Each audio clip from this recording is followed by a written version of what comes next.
तो बच्चों आ जाओ, ध्यान देना। Let's start the revision of AS two valuation of inventory. AS two valuation of inventory में सबसे पहले इन्वेंट्री की डेफिनेशन बताए थे। इन्वेंट्री के डेफिनेशन में क्या क्या कवर होगा? सर फिनिश्ड गुड्स आएंगे क्या? यस, बिजनेस में जितने भी फिनिश्ड गुड्स होंगे सब कवर होंगे। सेकेंडली और क्या कवर होगा? वर्क इन प्रोग्रेस, डब्ल्यूआईपी, काम अभी चालू है। ऐसे कोई भी तरीके के गुड्स जो मैंने मशीन में इनपुट दे दिए लेकिन अब तक आउटकम नहीं आया, that is work in progress, मतलब काम अभी चालू है। क्या वो भी इन्वेंट्री के डेफिनेशन में कवर्ड है क्या? यस।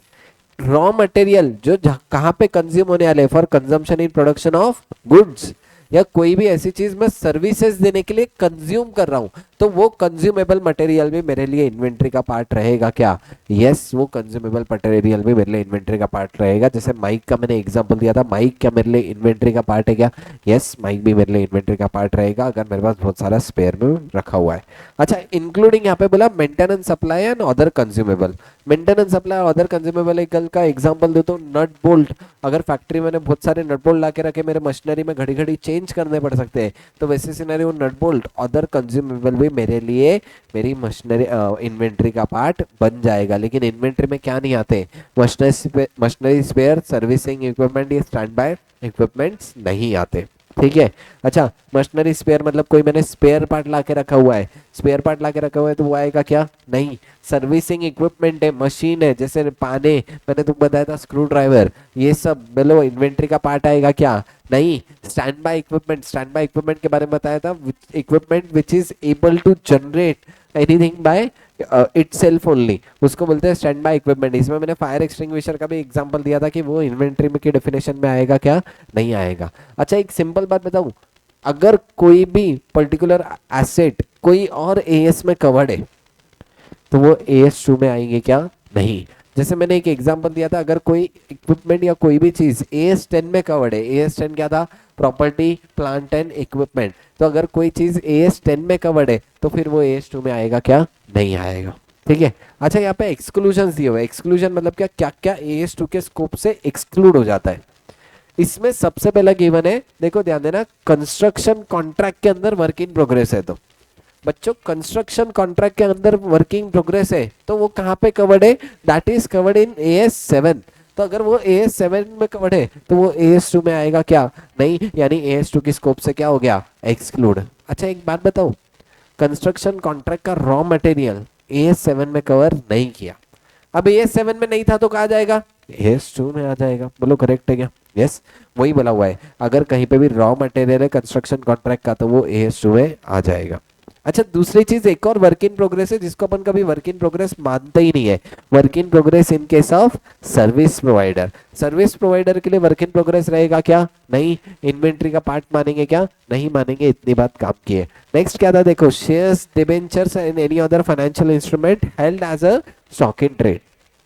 अच्छा, AS13 इन्वेस्टमेंट के बारे में बात करता था, स्टॉक इन ट्रेड के बारे में बात नहीं करता। अच्छा, एक बात बताओ, share, debenture, financial instrument AS2 के स्कोप से भी निकाल दिया अगर तुमने होल्ड कर रखा है।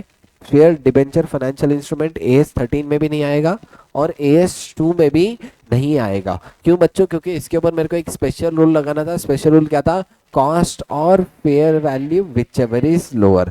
कॉस्ट और fair value whichever is lower वाला रूल लगाना था, इसलिए मैंने क्या कर दिया, इसको AS2 के स्कोप से एक्सक्लूड कर दिया। फेयर वैल्यू और NRV में डिफरेंस है। NRV मतलब क्या, मैं कितने में बेचने की इच्छा रखता हूँ या कितने में बेच पाता हूँ। अगर मैं शेयर की बात करूँ तो शेयर की मैंने NRV बोलूंगा, मेरे को ₹1,00,000 के नीचे नहीं बेचने का, 50,000 के शेयर है, ऐसे तो NRV हमेशा ज्यादा ही काउंट करेंगे। इसलिए शेयर के केस में NRV देखना है क्या? नहीं। क्या देखना है? Fair value. फेयर वैल्यू मतलब मार्केट में जो प्राइस चल रही है वो प्राइस अपन फेयर वैल्यू बोल के लेंगे। बोलो करेक्ट है क्या?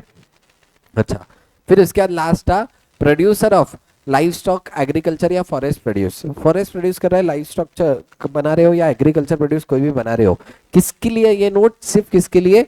प्रोड्यूसर के लिए। तो अगर कोई भी प्रोड्यूसर है ऐसा तो उसके लिए कॉस्ट और NRV वाला रूल लगाएंगे क्या? नहीं, क्योंकि कॉस्ट तो उसकी हमेशा कमी होगी। इसलिए क्या बोला हुआ है यहाँ पे, डायरेक्टली किस पे मेजर कर लो? NRV मतलब डायरेक्टली नेट रियलाइजेबल वैल्यू पे डिस्क्लोज, डायरेक्टली रिकॉर्ड कर लूंगा। कॉस्ट और NRV वाला रूल नहीं लगाना था, इसलिए किसके स्कोप से एक्सक्लूड कर दिया? AS2 के स्कोप से एक्सक्लूड कर दिया। यानी टोटल 4 बातें AS2 के स्कोप से एक्सक्लूड हो गई। WIP, WIP एक WIP अंडर कंस्ट्रक्शन कहाँ जाएगा? AS7। उसके बाद WIP in case of services लेंगे क्या? नहीं। उसके बाद share debenture financial instrument held as a stock in trade आएगा क्या? नहीं आएगा। क्या रूल लगता? कॉस्ट और fair value whichever is lower. बोलो बराबर है क्या? उसके बाद प्रोड्यूसर ऑफ क्या क्या, एग्रीकल्चर प्रोड्यूस, फॉरेस्ट प्रोड्यूस या लाइव स्टॉक, इसका प्रोड्यूसर है तो डायरेक्टली क्या रूल लगाएंगे? NRV पे वैल्यू करेंगे। बोलो बराबर है क्या? यस ठीक है। फिर इसके बाद सिग्निफिकेंस की इंपॉर्टेंट पॉइंट्स ऑफ इन्वेंटरी पढ़ रहे थे कि important points of inventory valuation में सबसे पहले अपन ने देखे, देखो ध्यान देना, इन्वेंटरी वैल्यूएशन करना जरूरी क्यों है? क्योंकि it directly impacts on the profit. जैसे मैंने तुमको बताया था क्लोजिंग स्टॉक का कैसा रिलेशन है? डायरेक्ट रिलेशन है। अगर क्लोजिंग स्टॉक में ओवरस्टेट कर दूंगा तो मेरी नेट इनकम भी क्या हो जाएगी? ओवरस्टेट। क्लोजिंग स्टॉक कम तो प्रॉफिट भी कम, यानी closing stock understate, profit understate, यानी क्लोजिंग स्टॉक के साथ कैसा रिलेशन बताया? डायरेक्ट रिलेशन बताया था। बोलो बराबर है क्या? ओपनिंग इन्वेंटरी के साथ कैसा रिलेशन है? इनवर्स, मतलब opening stock overstated, profit understated, opening stock understated, profit overstated. बोलो बराबर है क्या? यस। यानी कहीं ना कहीं जैसे ही मेरी स्टॉक की वैल्यूएशन में गड़बड़ होगी तो मेरी इनकम में भी गड़बड़ हो जाएगी, इसलिए सही इन्वेंटरी वैल्यूएशन करना बहुत ज्यादा जरूरी है। अच्छा, इसके बाद एक कंपनीज एक्ट के शेड्यूल 3 का नोट था। कंपनीज एक्ट के शेड्यूल 3 में क्या बोला हुआ है पार्ट 1 में कि जो भी तुम इन्वेंटरी वैल्यूएशन के मेथड फॉलो करेंगे उसको क्या कर दो? डिस्क्लोज कर दो। बोलो बराबर है क्या? यस। अच्छा, डिस्क्लोजर के बारे में AS1 भी बोलेगा जो अपन AS के लास्ट में अपन देखेंगे, ठीक है। अच्छा, basis of inventory valuation, basic rule तुमको पता है, इन्वेंटरी वैल्यूएशन अपन किस पे करते हैं? कॉस्ट और NRV which ever is lower. देखो बेसिक रूल अपना क्या था? कॉस्ट और NRV which ever is lower. Cost lower है मतलब मार्केट में सेलिंग प्राइस ज्यादा है, मतलब प्रॉफिट हो रहा है। प्रॉफिट हो रहा है तो अभी बुक करना है क्या? नहीं, इसलिए किस पे रिकॉर्ड कर लिए? कॉस्ट पे। अगर कॉस्ट ज्यादा है NRV कम है, मतलब मैं किस में बेच रहा हूँ? लॉस में। लॉस में बेच रहा हूँ। लॉस प्रूडेंस कॉन्सेप्ट के अकॉर्डिंग इमीडिएटली बुक होना चाहिए, इमीडिएटली बुक होना चाहिए, इसलिए डायरेक्टली अपन ने क्या सेलेक्ट किया था? NRV। यानी अपना रूल क्या बन गया? कॉस्ट और NRV which ever is lower, ताकि लॉस हुआ तो इमीडिएटली बुक हो, प्रॉफिट जब होगा तब करेंगे। बोलो बराबर है क्या? लेकिन ये रूल किसके ऊपर लगेगा? फिनिश गुड्स या वर्क इन प्रोग्रेस पे ही ये रूल लगता है। रॉ मटेरियल के ऊपर ये रूल लगेगा क्या? नहीं। तो सर रॉ मटेरियल के ऊपर क्या रूल लगेगा बता दो। देखो ध्यान देना, इफ फिनिश गुड्स, हमेशा याद रखना बच्चों, अगर मैं फिनिश गुड्स बेच पा रहा हूं प्रॉफिट पे तो रॉ मटेरियल का तो दिमाग ही मत लगाओ, क्योंकि रॉ मटेरियल भी, रॉ मटेरियल से क्या बनाएंगे? फिनिश गुड्स, और वही प्रॉफिट पे बेचेंगे, तो उसके ऊपर लॉस बुक करने की जरूरत है क्या? नहीं। यानी if finish goods are sold at और अबव कॉस्ट, एट और अबव कॉस्ट का मतलब क्या? यानी फिनिश गुड्स में प्रॉफिट पे बेच पा रहा हूं, then raw material will be valued at cost. यानी रॉ मटेरियल पे दिमाग नहीं लगाना, रॉ मटेरियल को किस पे वैल्यू कर दो? कॉस्ट पे। But if finish goods are sold below cost, यानी फिनिश गुड्स बिलो कॉस्ट मतलब फिनिश गुड्स बेच रहा हूँ लॉस में, तो अगर फिनिश गुड्स बेचूंगा लॉस में तो रॉ मटेरियल को क्या करूंगा बच्चों? अगर फिनिश गुड्स लॉस में बेच रहा हूँ तो ऐसे सिनेरियो में क्या रॉ मटेरियल पे भी लॉस बुक करना पड़ेगा क्या? यस। तो रॉ मटेरियल किस पे वैल्यू करूंगा? Replacement cost. यहाँ पे स्पेशल टर्म आया था replacement cost. Sir replacement cost का मतलब क्या था? रिप्लेसमेंट कॉस्ट मतलब अगर मैं ये रॉ मटेरियल को यूज कर लूं और नया रॉ मटेरियल खरीद के लाऊंगा तो कितने में लाऊंगा? रिप्लेसमेंट कॉस्ट निकालना आसान है, क्योंकि डायरेक्टली मैं क्या करूंगा, मेरा जो भी सप्लायर है उसको कॉल करूंगा और उसको पूछूंगा कितने पे रॉ मटेरियल मिल रहा है, वो डायरेक्टली मेरे लिए क्या हो गया? Replacement cost. क्योंकि रॉ मटेरियल में NRV निकालना डिफिकल्ट था, इसलिए वहां क्या टर्म हो गया? Replacement cost. अच्छा बच्चों, एक स्पेशल केस मैंने तुमको क्लास में पढ़ाया था, if replacement cost is more than cost, मतलब रिप्लेसमेंट कॉस्ट ज्यादा है कॉस्ट कम है, ऐसे सिनेरियो में बच्चों क्या कर लूंगा? डायरेक्टली क्या फॉलो करो? कॉस्ट ही फॉलो करूंगा। बोलो बराबर है क्या? यस। इसके रिगार्डिंग एक क्वेश्चन है, क्वेश्चन में तुमको दिखाऊंगा। सिंपल अभी के लिए रूल याद रखो। देखो WIP या फिनिश गुड्स के लिए क्या देखेंगे? कॉस्ट और NRV which ever is lower. Raw material के लिए क्या देखूंगा? फिनिश गुड्स चेक कर देने पड़ेंगे। Finish goods are sold at और above cost, then raw material valued at cost. If finished goods are sold below cost, then raw material value at replacement cost. बोलो बना है क्या? If replacement cost is more than cost, then raw material will valued at cost. बोलो पक्का? 100%। ठीक है, यहाँ तक कर लिए थे। उसके बाद NRV पहले करे थे, तो पहले पढ़ेंगे अपन NRV। NRV मतलब नेट रियलाइजेबल वैल्यू। बच्चों नेट रियलाइजेबल वैल्यू कैसे निकालना है? सबसे पहले लो सेलिंग प्राइस, उसमें से क्या हटा दो? Estimated selling expenses. तो फिर जो बचेगा ना, देखो मेरे पास सेलिंग प्राइस ले लिया, सपोज सेलिंग प्राइस था 1 लाख, लेकिन उसमें से 10,000 रुपये तो कमीशन पे करना है, यानी इनडायरेक्टली मेरे पास कितने आने वाले हैं, 90,000 रुपये आने वाले हैं, यानी मेरा एनआरवी कितना हो जाएगा, 90,000। यानी सेलिंग एक्सपेंसेस माइनस करने का जो बचा that is NRV for finished goods. अगर मेरे को वर्क इन प्रोग्रेस की भी एनआरवी चाहिए तो वर्क इन प्रोग्रेस मतलब क्या था, जिसका काम अभी भी चालू है, काम पूरा हुआ क्या नहीं, तो वो सिनेरियो में अपन क्या देखेंगे कि काम कंप्लीट करने कितना और खर्चा आएगा। सपोज 60% काम कंप्लीट हुआ, 40% अभी बाकी है, तो 40% काम कंप्लीट करने को कितना खर्चा आएगा वो देख लो। सपोज 40% काम कंप्लीट करने को 10,000 रुपए का और खर्चा आएगा, कितने का खर्चा आएगा, 10,000। ऐसे सिनारियों में 10,000 में क्या कर दूंगा, एनआरवी में से लेस कर दूंगा। इसी को अपन क्या बोलते हैं, एस्टिमेटेड कॉस्ट ऑफ कंप्लीशन। मतलब डब्ल्यूआईपी को फिनिश गुड्स बनाने में कितना खर्चा आएगा उसको बोलते हैं एस्टिमेटेड कॉस्ट ऑफ कंप्लीशन, जो एनआरवी में से लेस होगा। बोलो बोलो, यानी एनआरवी 90 आ गई थी फिनिश गुड्स की, तो उसमें से 10,000 और estimated cost of completion minus कर लिए तो एनआरवी कितनी आ गई, 80,000 फॉर डब्ल्यूआईपी। बोलो करेक्ट है क्या, यस। अच्छा मुझे एक क्वेश्चन पूछ रहा हूँ, देखो मेरे को बताओ, डब्ल्यूआईपी की कॉस्ट निकालने के लिए क्या मैं कॉस्ट ऑफ कंप्लीशन कॉस्ट में ऐड करूंगा क्या, नहीं। डब्ल्यूआईपी की कॉस्ट निकालने के लिए जो रियल कॉस्ट है वही लूंगा, खाली एस्टिमेटेड कॉस्ट ऑफ कंप्लीशन क्या करते हैं अपन, एनआरवी में से लेस करते हैं। बच्चों देखो क्या करते हैं अपन, estimated cost of completion NRV में से लेस करते हैं, कॉस्ट में कभी भी ऐड करेंगे क्या, नहीं। बोलो समझ में आ रहा है क्या, यस। अच्छा इसमें दो नोट दिए हुए, मैं एनआरवी कब चेक करूंगा, at the each balance sheet date. हर बैलेंस शीट डेट पे मैं क्या चेक करूंगा, कॉस्ट और NRV whichever lower, cost और NRV whichever is, lower balance sheet date पे चेक करूंगा। अच्छा उसके बाद इन्वेंट्री जो है कैसे चेक करूं, मेरे पास 4 अलग अलग तरीके की इन्वेंट्री है, चारों का कंबाइन एनआरवी चेक करूंगा या आइटम बाय आइटम बेसिस। तो NRV is checked in item by item basis, her item के अलग अलग से एनआरवी में वेरीफाई करूंगा और क्रॉस चेक करूंगा। बोलो करेक्ट है क्या, यस ठीक है। फिर उसके बाद आ गए थे कॉस्ट के चार्ट पे। बच्चों ध्यान देना, cost compromise of 3 things, purchase cost, conversion cost, other cost. क्या क्या, purchase cost, conversion cost, other cost, ठीक है। परचेज कॉस्ट में सबसे पहले तो जितना रॉ मटेरियल खरीदने के लिए परचेज प्राइस पे किया वो आ जाएगा, मतलब क्या आ गया, परचेज प्राइस। इसमें टैक्सेस हमेशा खर्चा कौन सा होगा, रिफंडेबल वाला। अगर कोई चीज रिफंडेबल आ रही है तो मेरे लिए खर्चा होगा क्या, नहीं, यानी खर्चा कौन सा वाला होगा, नॉन रिफंडेबल टैक्सेस। बोलो बराबर है क्या। अच्छा फ्रेट कौन सा, इनवर्ड वाला है, मतलब फैक्ट्री तक का लाने का खर्चा रॉ मटेरियल का, क्या वो भी खर्चे में ऐड करूंगा क्या, यस। यानी फ्रेट कौन सा वाला ऐड हो जाएगा, इनवर्ड वाला। उसके बाद क्या है, directly attributable expenditure. Directly attributable expenditure मतलब क्या था, कोई भी ऐसा खर्चा जो जरूरी है रॉ मटेरियल फैक्ट्री तक लाने के लिए, जैसे मैंने ट्रांजिट का इंश्योरेंस किया या बाइंग कमीशन पे किया, क्या मेरे रॉ मटेरियल को फैक्ट्री तक लाने के लिए जरूरी था क्या, यस। तो वो भी क्या हो जाएगा, कॉस्ट में ऐड हो जाएगा। बोलो करेक्ट है क्या, यस। वो उसके बोलते हैं डायरेक्टली एट्रिब्यूटेबल एक्सपेंडिचर। अच्छा लास्ट वाला पार्ट लेस होगा, कौन सा वाला पार्ट लेस होगा, ट्रेड डिस्काउंट और रिबेट। ट्रेड डिस्काउंट और रिबेट क्या हो जाएगा, लेस। बोलो करेक्ट है क्या, यस। उसके बाद सेकंड था कन्वर्जन। कन्वर्जन में 2 चीजें, एक तो डायरेक्ट और इनडायरेक्ट। डायरेक्ट में क्या आ जाएंगे, डायरेक्ट लेबर। डायरेक्ट लेबर के पूरे खर्चे क्या कर दूंगा, कॉस्ट में ऐड कर दूंगा। इनडायरेक्ट में 2 चीजें फिर से, क्या, फिक्स्ड और वेरिएबल। अच्छा वेरिएबल पूरे ऐड कर दो, दिक्कत कहाँ पे है, फिक्स्ड में। अब फिक्स्ड में बच्चों 2 चीजें रहेगी, एक तो नॉर्मल प्रोडक्शन कैपेसिटी और actual production capacity. Normal production capacity मतलब क्या, कोई भी फैक्ट्री की कैपेसिटी कितने यूनिट बना सकते हैं। सपोज कोई फैक्ट्री की कैपेसिटी है 10,000 यूनिट, यानी वो फैक्ट्री में कितने यूनिट बना सकते हैं, 10,000। मैंने बना दिया 12,500 यूनिट एक्चुअल में।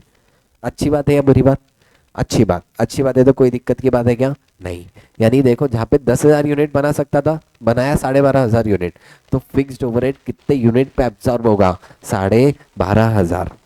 अच्छा इसी का उल्टा पकड़ता हूँ, अगर 10,000 यूनिट की मेरी कैपेसिटी थी, मैंने बनाए सिर्फ 7,500, ऐसे केस में क्या कम यूनिट बनाए क्या, यस कम यूनिट बनाए, यानी कहीं ना कहीं मेरा क्या हुआ, लॉस हुआ, which should be charge to the profit and loss account. इसलिए अपन फिक्स्ड ओवरहेड में एब्जॉर्प्शन रेट निकालेंगे। एब्जॉर्प्शन रेट कैसे डिवाइड करके निकालूंगा, फिक्स्ड ओवरहेड्स को किससे डिवाइड करूंगा, देखो ध्यान देना, absorbed on the basis of normal production capacity और actual production capacity whichever is higher. बच्चों यहाँ पे हायर क्यों ले रहे हैं, क्योंकि यहाँ पे डिवाइड करना है, डिवाइड अपन हायर से करते हैं तो अपने को लोअर वाला अमाउंट आता है, ठीक है, इसलिए यहाँ पे क्या बोला हुआ है हायर। क्या देखो, नॉर्मल प्रोडक्शन कैपेसिटी और actual production capacity whichever is higher. Actual ज्यादा है तो कोई दिक्कत की बात नहीं, नॉर्मल ज्यादा है तो दिक्कत की बात है, लॉस होगा which should be charge immediately to the P&L account. बोलो करेक्ट है क्या? इसके रिगार्डिंग क्वेश्चंस भी अपन देखने वाले हैं, ठीक है। उसके बाद अदर कॉस्ट में क्या क्या आ जाएगा, सेकंड वाला पहले ले लो, इंटरेस्ट एंड बोरोइंग कॉस्ट। मैंने एक एएस बोला था, कौन सा? AS16 बोरोइंग कॉस्ट में, इसके बारे में डिटेल में पढ़ेंगे, ठीक है। लेकिन इंटरेस्ट एंड बोरोइंग कॉस्ट कब ऐड करूंगा? Where inventory takes substantial period of time to get ready. मतलब इन्वेंट्री का नेचर ही ऐसा है कि उसको बनने को टाइम लगता है, अगर उसको बनने को टाइम लगता है तो मैं उसको क्या करूंगा? कॉस्ट में ऐड करूंगा, अदरवाइज कंसिडर करूंगा क्या? नहीं। मतलब where inventory takes substantial period of time to get ready, interest and borrowing cost will be added. बोलो करेक्ट है क्या? यस। उसके बाद डेप्रीसिएशन कहाँ पे ऐड होगा बच्चों? डेप्रीसिएशन फिक्स्ड ओवरहेड में कंसीडर हो जाएगा, अमोर्टाइजेशन का ही कंसीडर नहीं हुआ क्योंकि वो फैक्ट्री का पार्ट नहीं था। ऐसे सिनारियो में अमोर्टाइजेशन ऑफ इंटेंजिबल एसेट को अपन ने कहाँ पे ले लिया? अदर कॉस्ट में ले लिया, अगर इन्वेंट्री के लिए जरूरी है। अच्छा, उसके बाद फोर्थ वाला पार्ट क्या था? मेरी हाँ में ना है। हाँ में ना है मतलब क्या? इंक्लूजन में एक्सक्लूजन का पार्ट दिया, क्या बोला? Exchange difference are not taken in the cost of inventory. मैंने इसका एग्जांपल भी दिया, मैंने रॉ मटेरियल यूएसए से परचेस किया, ऐसे सिनेरियो में मैंने परचेस किया था जब डॉलर का रेट था 70, जब पेमेंट किया तब डॉलर का रेट है 75, डॉलर का रेट 5 रुपए से बढ़ गया, क्या 5 रुपए मेरे लिए इन्वेंट्री के लिए खर्चा होगा क्या? नहीं, क्योंकि exchange rate are excluded from the cost of inventory. अच्छा, उसके बाद cost incurred for bringing inventory to its present location and condition. मतलब इन्वेंट्री को फिनिश गुड्स बनाने के लिए कोई भी ऐसा खर्चा जो नेसेसरी है, क्या सारे के सारे नेसेसरी खर्चे मैं कॉस्ट में ऐड कर दूंगा क्या? यस। जैसे मैंने प्रोडक्ट डिजाइनिंग का खर्चा था, प्रोडक्ट डिजाइनिंग का खर्चा क्या हर बार थोड़े थोड़े पार्ट में इन्वेंट्री कॉस्ट में ऐड होता रहेगा क्या? Yes, because it is necessary for the production of inventory. बोलो बराबर है क्या? यस। इसके बाद एक्सक्लूजन आ गए थे, 4 एक्सक्लूजन है। 4 में सबसे पहला था एबनॉर्मल लॉस। अच्छा बच्चों, एबनॉर्मल लॉस बनते ही याद आना चाहिए, नॉर्मल लॉस क्या इन्वेंट्री में इंक्लूड होता है क्या? यस। कहां पे इंक्लूड होता? परचेस प्राइस में ही नॉर्मल लॉस इंक्लूड हो जाएगा। बोलो बराबर है क्या? यस। एबनॉर्मल लॉस इंक्लूड होगा क्या? नहीं, abnormal loss are excluded from the cost of inventory and charged immediately to the profit and loss account. बच्चों इसको कैलकुलेट कैसे करना है? सपोज 10,000 मैट्रिक टन मैंने खरीदा 10 लाख रुपए में, तो मेरी परचेस कॉस्ट कितनी हो गई? 10 लाख। इसमें 500 टन का नॉर्मल लॉस हो गया, तो मेरे पास कितने आए? 9,500 टन। तो फिर पर यूनिट टोटल कॉस्ट में 10 की 10 रखूंगा, लेकिन डिवाइड किससे करूंगा? 9,500। अच्छा, डिवाइड करने के बाद सपोज 300 टन का एबनॉर्मल लॉस है, तो क्या करूंगा? 10 लाख डिवाइड बाय 9,500 इंटू 300 करके क्या निकाल लूंगा? Abnormal loss. बोलो बराबर है क्या? इंटू 9,200 मेरे कहाँ चले जाएगा? कॉस्ट ऑफ इन्वेंट्री में। बोलो बराबर है क्या? यस। यानी यहाँ पे आ भी गया, abnormal loss are excluded from the cost of inventory. उसके बाद 3 चीजें और एक्सक्लूड होगी, क्या? Storage cost unless necessary for production. अगर स्टोरेज कॉस्ट प्रोडक्शन के लिए नेसेसरी नहीं है तो क्या हो जाएगा? एक्सक्लूड। 2 चीजें और है, administrative overhead and selling and distribution overhead. ये दोनों भी क्या हो जाएंगे? इन्वेंट्री की कॉस्ट से एक्सक्लूड कर दूंगा। बोलो बराबर है क्या? यस। उसके बाद जॉइंट प्रोडक्ट और बाय प्रोडक्ट। अब देखो ध्यान देना, मैंने एक रॉ मटेरियल डाला लेकिन 3 अलग अलग आउटकम आए, ए, बी और सी। बोलो बराबर है क्या? सपोज ए और बी मुझे चाहिए था लेकिन सी मुझे नहीं चाहिए था। जो चीज नहीं चाहिए था उसको क्या बोलते हैं? By product. नहीं चाहिए था फिर भी आ गया, बच्चों क्या करेंगे? बेच के कॉस्ट कम करूंगा। क्या करूंगा? बेच के कॉस्ट कम करूंगा। तो देखो ध्यान देना, अगर एक कॉमन रॉ मटेरियल डाल रहा हूं मैं और उससे मेरे को 3 अलग अलग आउटकम आए, चाहिए 2 थे, तो दोनों की कॉस्ट कैसे डिटरमाइन करूं? तो इसके लिए रूल क्या बोला हुआ है? सबसे पहले ले लो टोटल कॉस्ट। टोटल कॉस्ट में से जो नहीं चाहिए था, क्या नहीं चाहिए था? By product. बाय प्रोडक्ट को डायरेक्टली किस पे ले लो? एनआरवी पे। तो टोटल कॉस्ट में से बाय प्रोडक्ट की एनआरवी हटा दो, तो बचेगा क्या? Cost to be allocated between joint product. अच्छा, जो कॉस्ट बचेगी to be allocated between joint product, उसको कैसे बांटेंगे जॉइंट प्रोडक्ट में?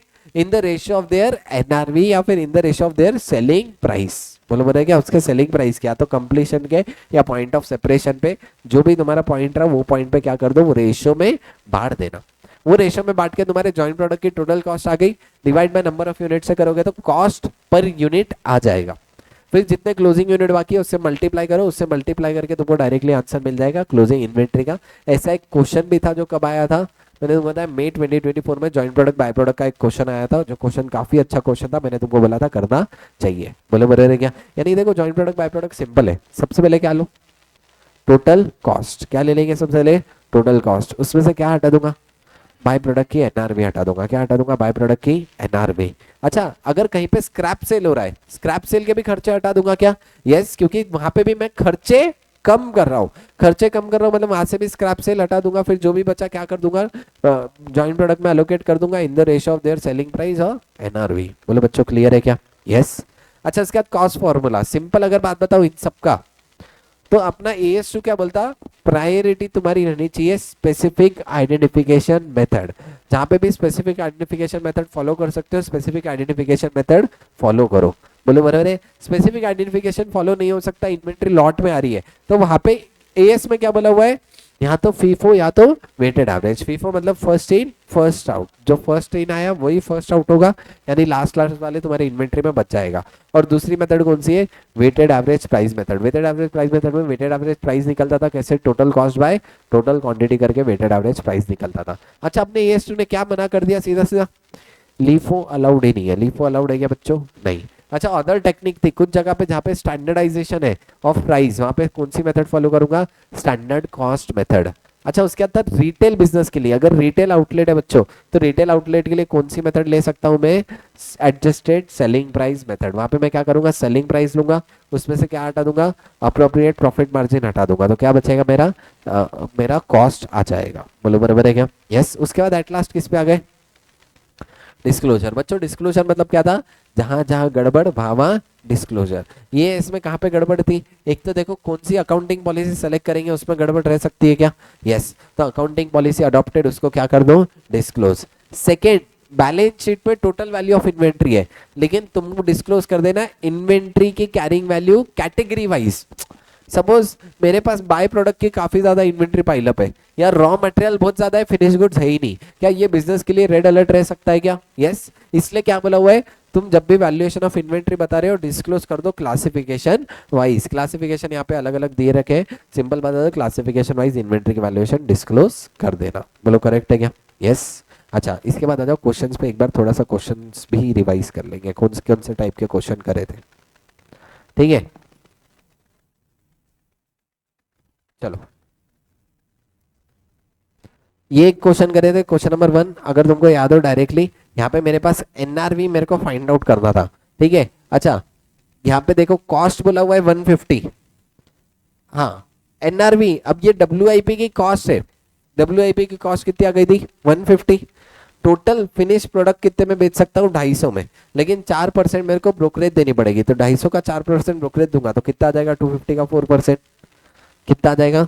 10 रुपए। तो 250 में से 10 रुपए हटा दो। अच्छा, और क्या बोला? फर्दर एक्सपेंडिचर 100 है, 150 में 100 ऐड करूं या 250 से 100 लेस करूं?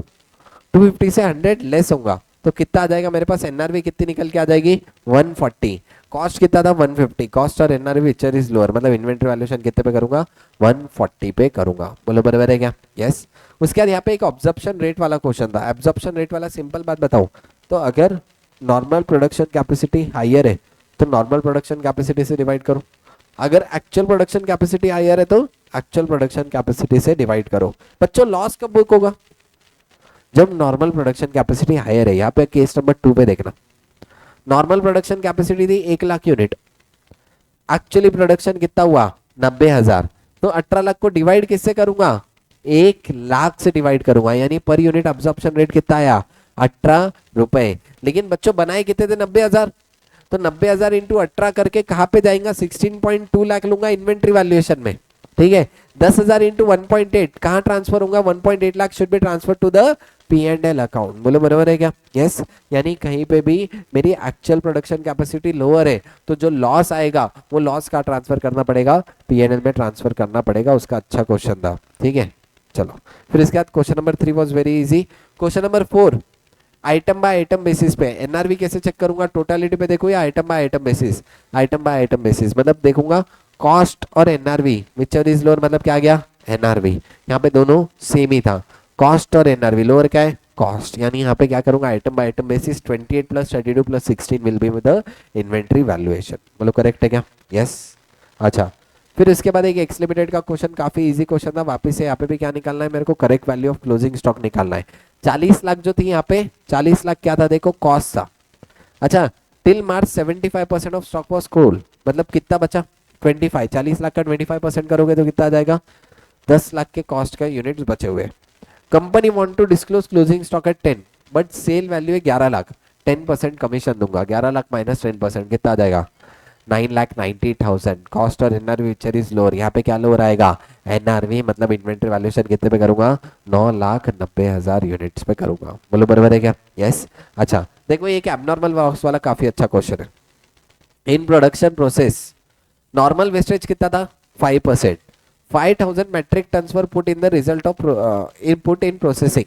अब 5,000 मेट्रिक टन्स डाल दिया तो लॉस कितना होगा बच्चों, देखो ध्यान देना, 5,000 मेट्रिक टन्स का 5% कितना लॉस होगा, 250 टन्स का लॉस होना चाहिए। अब देखो ध्यान देना, यहाँ पे करके बताया था 5,000 टन है, 1,000 रुपीज पर टन, यानी टोटल कॉस्ट कितनी हुई, 50 लाख। लेकिन यहाँ पे नॉर्मल लॉस 5,000 टन का 5% मतलब 250 टन का मेरा हो गया नॉर्मल लॉस, तो बचे कितने 4750 टन। बोलो बराबर है क्या। अब देखो ध्यान देना, क्या कॉस्ट सेम 50 का 50 ही रहेगा क्या, यस, क्योंकि normal loss is included in the cost of inventory, यानी इससे मेरी कॉस्ट कम नहीं होगी। तो इतना का इतना रहेगा, तो 50 लाख डिवाइड बाय 4750 करेंगे तो कितना आ जाएगा, 1052.60 पर इन्वेंट्री का है। अच्छा टोटल लॉस कितना हुआ था बच्चों, 300। 300 में से देखो 250 टन का हो गया नॉर्मल लॉस, तो 50 टन का क्या हो गया, abnormal loss. Abnormal loss same निकाल लो, 1052.63 मतलब 52632, ये कहाँ जाएगा एबनॉर्मल लॉस, बताओ ये कहाँ जाएगा, it will be transfer to the P&L। अच्छा बचा कुछ 4947368, ये कहाँ पे ले लूंगा, in the valuation of inventory में कंसीडर कर लूंगा। बोलो बराबर है क्या, यस, यानी abnormal loss of 52,632 will be transfer to the P&L account. बोलो करेक्ट है क्या, यस। अच्छा उसके बाद क्वेश्चन नंबर 7 इजी क्वेश्चन था, डायरेक्टली मेरे को यहाँ पे कॉस्ट ऑफ इन्वेंट्री निकालना था, ठीक है। क्वेश्चन नंबर 8 सेम क्वेश्चन है वापस से एबनॉर्मल लॉस का, अभी जैसे इमीडिएटली देखे। ये वाला क्वेश्चन काफी अच्छा था, क्वेश्चन नंबर 9, ठीक है। यहाँ पे देखो प्रोडक्ट एक्स बना रहा हूं मैं, क्या यूज करके, रॉ मटेरियल ए यूज करके, ठीक है। 600 units of raw material A मेरे पास इन्वेंट्री में है, परचेज कितने पे गया 120, रिप्लेसमेंट कॉस्ट कितनी है 90। बच्चों किस में वैल्यू करो, पहले फिनिश गुड्स चेक करना पड़ेगा, फिनिश गुड्स के बेसिस पे मैं डिटरमाइन करूंगा रॉ मटेरियल कितने पे वैल्यू करना है। बोलो करेक्ट है क्या, यस। अच्छा यहाँ पे 500 पार्टली फिनिश प्रोसेस है। अच्छा उसके ऊपर कॉस्ट इनकट कितना है 260, 60 और लगने वाला है एस्टिमेटेड कॉस्ट ऑफ कंप्लीशन। क्या 260 में 60 ऐड करूँ या एनआरवी में से लेस होगा, एनआरवी में से लेस होगा, यानी सब कुछ फिनिश गुड्स पे डिपेंड है। फिनिश प्रोडक्ट कितने पे है, 1500 यूनिट है, 3200 उसकी 320 उसकी कॉस्ट है। Selling price of finish product कितना है 300, कॉस्ट और एनआरवी, कॉस्ट कितनी है 320, एनआरवी कितनी है 300, विच एवर इज लोअर, यानी 1500 इंटू 300 पे क्या कर दूंगा, फिनिश गुड्स को वैल्यू करूंगा। बोलो करेक्ट है क्या, यस। अच्छा यहाँ पे finish goods are sold below cost, क्योंकि कॉस्ट कितनी है 320, फिनिश गुड बेच रहा हूँ कितने 300 पे। If finish goods are sold below cost then raw material valued at replacement cost, यानी 600 यूनिट ऑफ रॉ मटेरियल है, कितने पे वैल्यू करूंगा 90 पे, मतलब 600 इंटू 90 मेरा आ जाएगा रॉ मटेरियल का इन्वेंटरी वैल्यूएशन। अच्छा उसके बाद WIP का देखो बच्चों ध्यान देना, सेलिंग प्राइस कितना है 300, 300 में से 60,000 एडिशनल कॉस्ट है, तो 300 माइनस 60 कर दूंगा, कितना आ जाएगा 240। अब देखो एनआरवी आया 240, कॉस्ट है 260, क्या करूंगा कॉस्ट और NRV which ever is lower, यानी कितने पे वैल्यू करूंगा 240, 500 यूनिट इंटू 240 करके डायरेक्टली क्या निकालूंगा इन्वेंट्री वैल्यूएशन। बोलो बराबर है क्या, काफी अच्छा और काफी इंपॉर्टेंट क्वेश्चन था, ठीक है। Again question number 2, question number 10 was very easy. एक और क्वेश्चन है जो मेरे को 1 मिनट दो रिवाइज कराना है सिर्फ, काफी इजी क्वेश्चन।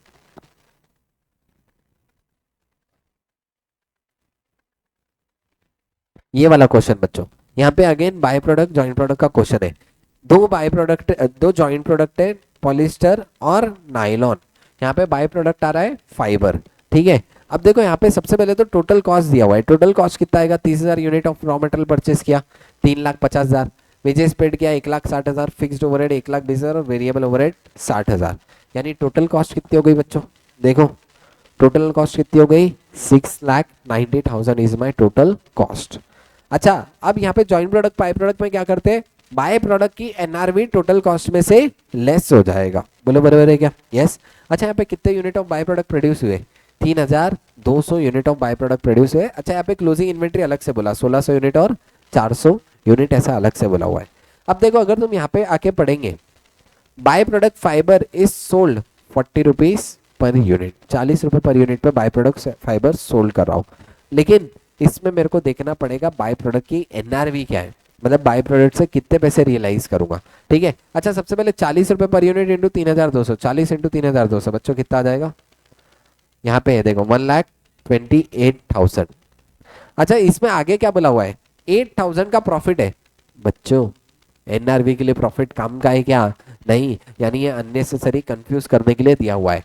आगे क्या बोला, after incurring separate processing expense of 10,000, मतलब बाय प्रोडक्ट 1,28,000 में बेचने के लिए मेरे को कितने रुपए की प्रोसेसिंग कॉस्ट इनकर करनी पड़ेगी, 10,000, यानी ये 10,000 भी एनआरवी में से क्या कर दूंगा, लेस कर दूंगा। अच्छा पैकेजिंग का चार्जेस मतलब सेलिंग एक्सपेंस है, कितने के सेलिंग एक्सपेंस है, 9,000, 9,000 के सेलिंग एक्सपेंस भी क्या कर दूंगा, लेस, तो बच जाएगा मेरा कितना, 1,09,000 रुपए बच जाएगा, कितना बच जाएगा, 1,09,000 रुपए मेरी बाय प्रोडक्ट की एनआरवी आ गई, जो मैं टोटल कॉस्ट में से हटा दूंगा, यानी 6,90,000 में से एक तो माइनस हो जाएगा 1,09,000। अच्छा और क्या बोला हुआ है देखो बच्चों, 5,000 was realise from the sale of scrap, 5,000 रुपए स्क्रैप बेच के कमाया, यानी इससे भी मेरी कॉस्ट कम हो जाएगी क्या, यस, यानी 5,000 से और कॉस्ट कम कर दूंगा। अगर ये दोनों भी कम कर दो 6,90,000 माइनस 1,09,000 माइनस 5,000 तो कितना बचेगा, 5,76,000, कितना बच जाएगा, 5,76,000। अब देखो बच्चों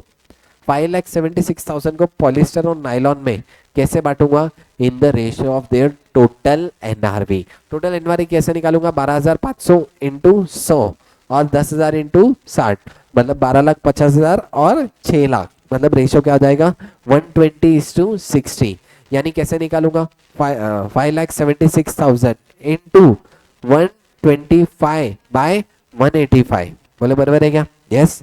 अच्छा नाइलॉन के लिए कैसे निकालूंगा 5,76,000 इंटू 60/185, अगर इस तरीके से मैं निकालू तो देखो बच्चों क्या आंसर आ जाएगा, यहाँ पर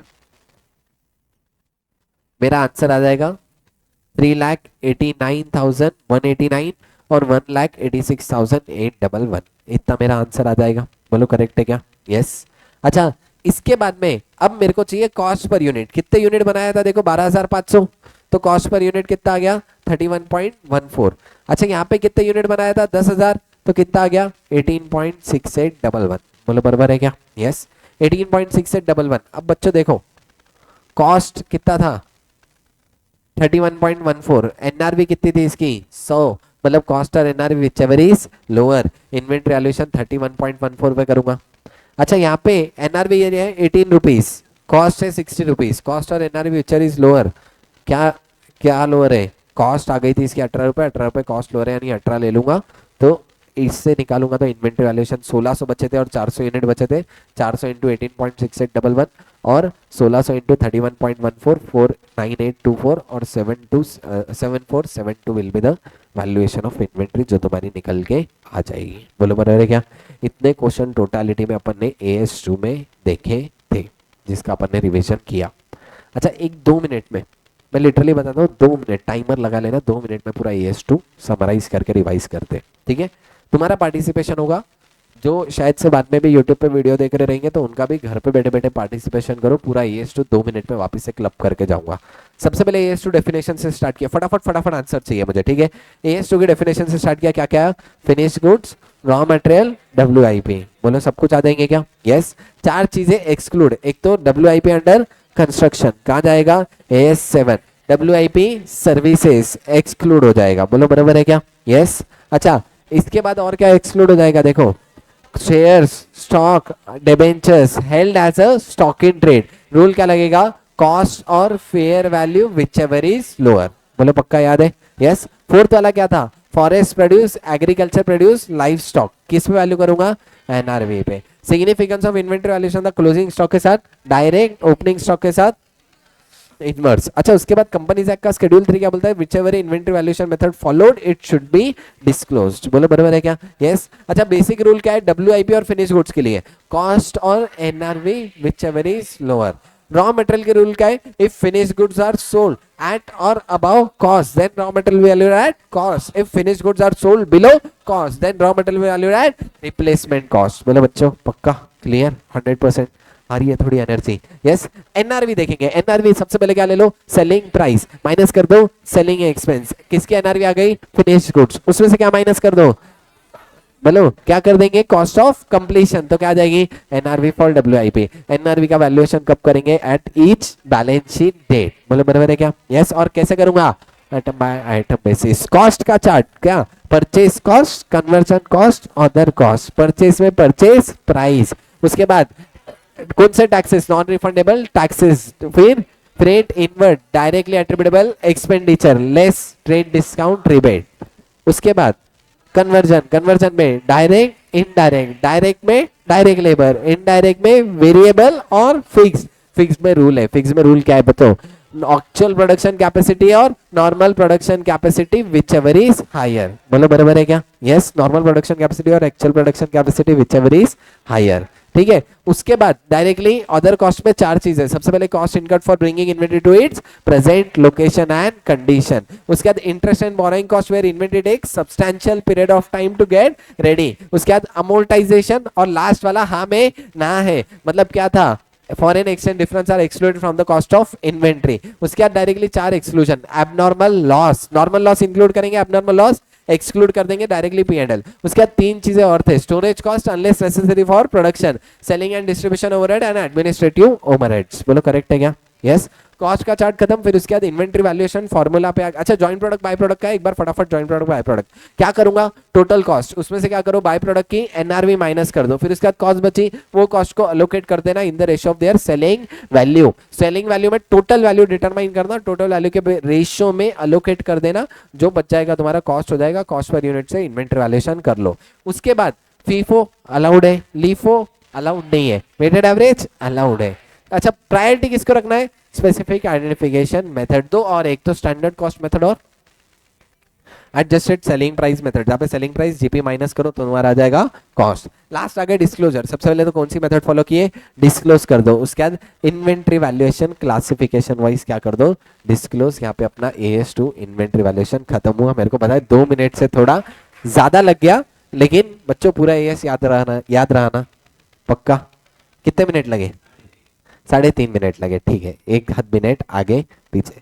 लेकिन अगेन तुमको लग रहा रहेगा कि सिर्फ यही है 3.5 मिनट में रिवाइज होगा क्या, नहीं, कितना भी बड़ा एएस रहने दो, मैक्सिमम 5 से 7 मिनट में तुमको रिवाइज करके बताऊंगा। चैलेंज है हर एएस, इंक्लूडिंग AS10 जो सबसे बड़ा है, वो भी 7 मिनट के अंदर अंदर रिवाइज करेंगे। खाली तुम्हारा सपोर्ट रहना चाहिए। उसी के साथ अपन ये रिवीजन क्लास एंड करते हैं।